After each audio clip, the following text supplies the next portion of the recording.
మాట్లాడతారు బాలయ్య. ఇలా తిప్పి పట్టడంలో ఎంత టెన్షన్ పడతానో మీకు తెలియదు, కానీ మీ అభిమానం అటువంటిది. తిప్పితే కరెక్ట్గా వచ్చి చేతిలోకి పడుతుంది. మీరు కోరుకుంటారు, నేను ఒక్కటి కోరుకుంటాను, మీరు ఎంతో లక్షల కోట్ల మంది కోరుకుంటారు దీన్ని ఇలా పట్టాలని. తిప్పి మీ అభిమానానికి నా శిరస్సు వంచి నా కృతజ్ఞతలు తెలియజేసుకుంటున్నాను. ముఖ్యంగా ఈరోజు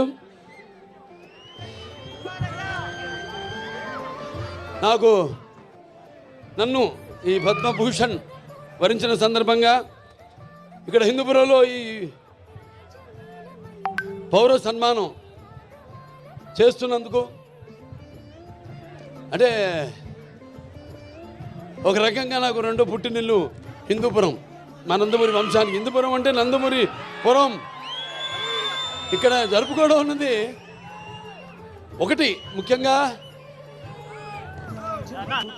ఇక్కడ కార్యకర్తలు ప్రతి ఒక్కరు, అంటే 10 లక్షల వాళ్ళు వెచ్చించిన వాళ్ళు ఉన్నారు ఈ యొక్క కార్యక్రమం కోసం. అలాగే 5 లక్షలు ఇచ్చిన వాళ్ళు ఉన్నారు, 1 లక్ష రూపాయలు ఇచ్చిన వాళ్ళు ఉన్నారు, అలాగే 50,000 ఇచ్చిన వాళ్ళు ఉన్నారు, 10,000 ఇచ్చిన వాళ్ళు ఉన్నారు, 1000 రూపాయలు ఇచ్చిన వాళ్ళు ఉన్నారు, అలాగే 50 రూపాయలు కూడా ఇచ్చిన వాళ్ళు ఉన్నారు. అందరికీ ఈ కార్యక్రమాన్ని ఇంత ఘన విజయం చేయడానికి వ్యయ ప్రయాసాలు కోర్చి ఈ కార్యక్రమాన్ని ఇంత అద్భుతంగా, మా సినిమా కార్యక్రమం కంటే కూడా ఎంతో అద్భుతంగా నిజంగా చెప్పాలి. ఎందుకంటే ఇది మీరు జరుపుకుంటున్న పండుగ. అది నేను ఒక సంధానకర్తని భగవంతుడికి. మీకు నాకు పద్మభూషణ్ రావడం అన్నది అది మరి మీరందరూ కూడా దాన్ని మీ సొంతంగా భావించి, ఎలాగైతే నందమూరి నాన్నగారు తర్వాత అన్నయ్య హరీష్ గారి తర్వాత నన్ను ఇక్కడ మీ వాడిగా, మీలో ఒకటిగా, మీ గుండెల్లో నాకు మీకంటే కూడా చెప్తాను, నా సంగతికి వస్తాను, నా గుండెల్లో సుస్థిరమైన శాశ్వతమైన స్థానాన్ని మీరందరూ ఏర్పరచుకున్నందుకు మీ అందరికీ, నా హిందూపురం కుటుంబ సభ్యులందరికీ,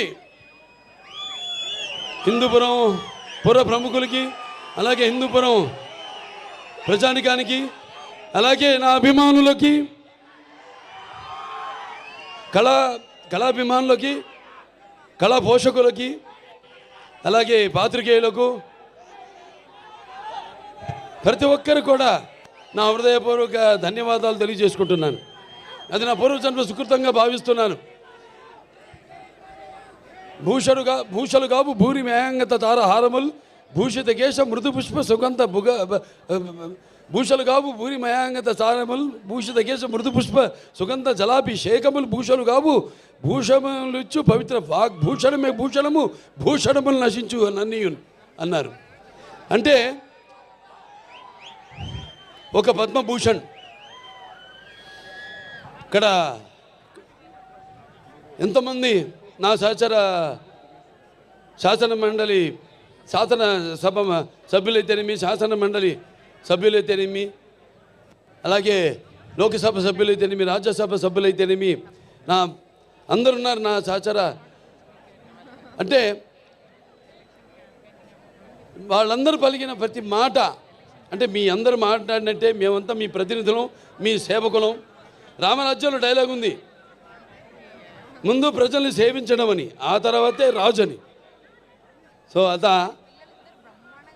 మీ అందరికీ ఒక్కొక్కరికి మీరు మాట్లాడిన భూషలు కావన్నాను, నా భూషణములు ఏవైతే ఉన్నాయో అవి ప్రతి ఒక్కరు ఇక్కడ విచ్చేసిన ప్రతి ఒక్కరు కూడా ఈ స్టేజ్ మీదకి వచ్చి మాట్లాడినట్టుగా నేను భావించుకుంటూ, మరి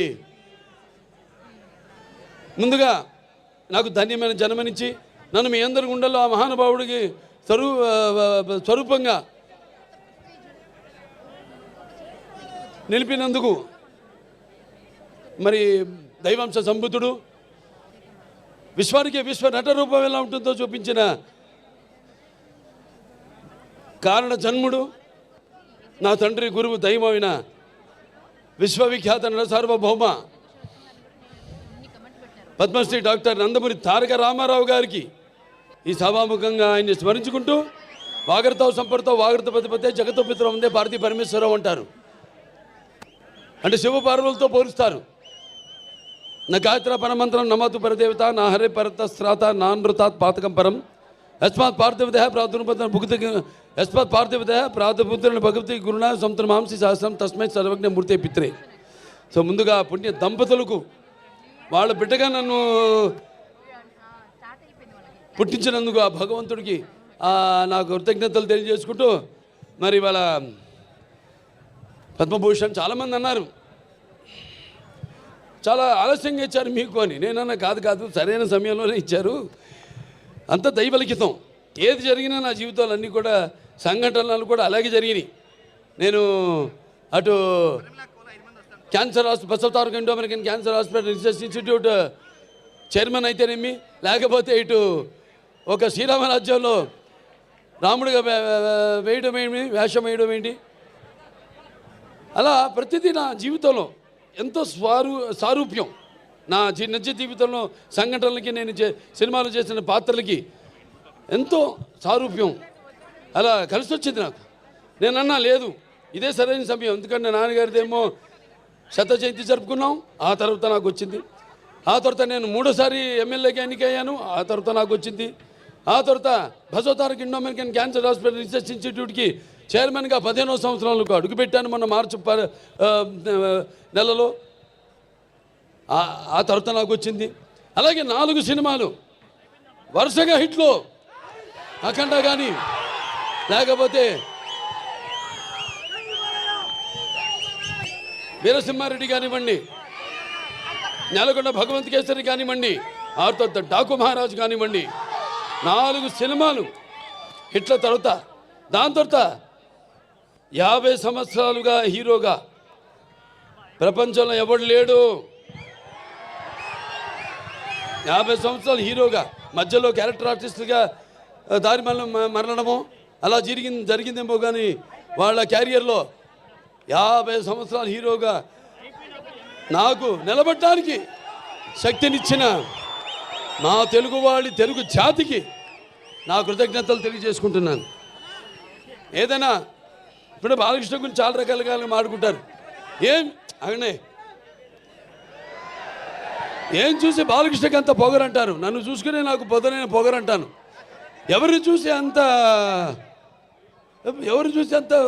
ధైర్యం అని అంటుంటారు నన్ను చూసి. అప్పుడు నేను అంటాను, బాబు నా ఏదైతే నిజస్వరూపంతో అదే నన్ను ఉసిగొల్పే ఒక విప్లవంగా అడుగడుగునా నేను నడుస్తానని నేను చెప్తుంటాను. అలాగే నా రీతి ఏంటి, ఇతనికి అన్నీ తెలుసా అంటారు నన్ను చూసిన వాళ్ళందరూ. నన్ను నేను తెలుసుకునే కంటే పెద్ద విద్య లేదని ఒక సవాలుగా నిలబడతాను. నా మాట సూటిగా ఉంటుంది, నా మాట ముక్కు సూటిగా ఉంటుంది, నా వీక్షణం తీక్షణం దర్శనమిస్తుంది. అలాగే నా తీరు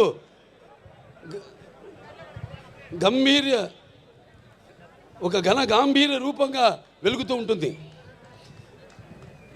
నన్ను మీరందరూ ఒక సినిమా నటుడుగానే కాదు నాకు తెలుసు. ఎందుకంటే నాలో ఉన్న ఒక మానవత్వం అయితేనేమి, నా వ్యక్తిత్వం అయితేనేమి, నాలో ఉన్న నీతి నిజాయితీ నిబద్ధత అయితేనేమి, లేకపోతే నాలో ఉన్న నిష్కల్మషం అయితేనేమి, వీటిలన్నిటితో ఇప్పుడే కాదు ఇంకా ముందు తరాలు కూడా నా అభిమానులు పుడుతూనే ఉంటారు. అంటే ఆత్మాభిమానమే నా చిరునామైనప్పుడు ఆత్మవిశ్వాసంతో నిలువెత్తుగా నేను నిలబడతానని మీ అందరికీ తెలియజేసుకుంటున్నాను.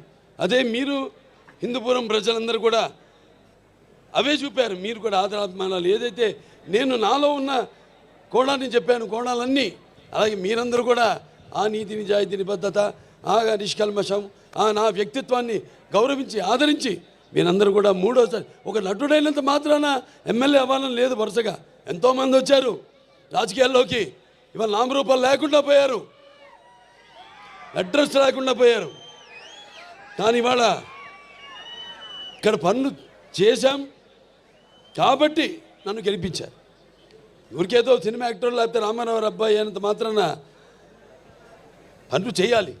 ఎంతో కొంత మనం సమాజానికి కూడా మన వంతు బాధ్యత ఉంది ప్రతి ఒక్కరి మీద.